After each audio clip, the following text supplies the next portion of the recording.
Eco পার্কে পৌঁছে একে একে সবাই টিকিট সংগ্রহ করে পার্কের ভিতর প্রবেশ করে।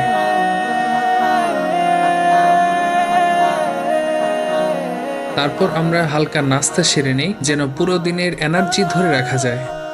এরপর শুরু হয় খেলাধুলা ও ক্রীড়া প্রতিযোগিতা। ছোটরা দৌড়, বল খেলা আর মজার মজার গেমসে অংশ নেয়, আর বড়রা তাদের উৎসাহ দিয়ে পুরো পার্ক জমিয়ে রাখে।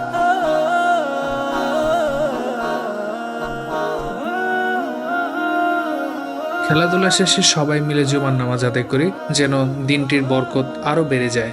নামাজ শেষে পরিবেশিত হয় সুস্বাদু দুপুরের খাবার। খাওয়া দাওয়ার পর শুরু হয় আরও মজা। বিভিন্ন রাইডসে ওঠা, পার্কের চারপাশ ঘোরা আর ছবি তোলা। ছোট বড় সবাই যেন মুহূর্তগুলোকে স্মরণীয় করে রাখার প্রতিযোগিতায় নেমেছিল। বিকেল গড়িয়ে সন্ধ্যা যখন নামতে শুরু করে তখন আমরা রাবেতার পথে ফেরার যাত্রা শুরু করি। এভাবেই শেষ হলো আমাদের একাডেমির শিক্ষা সফর 2025। আবারও দেখা হবে আরও অনেক নতুন অভিজ্ঞতা আর আনন্দ নিয়ে। আল্লাহ হাফেজ। আসসালামু আলাইকুম।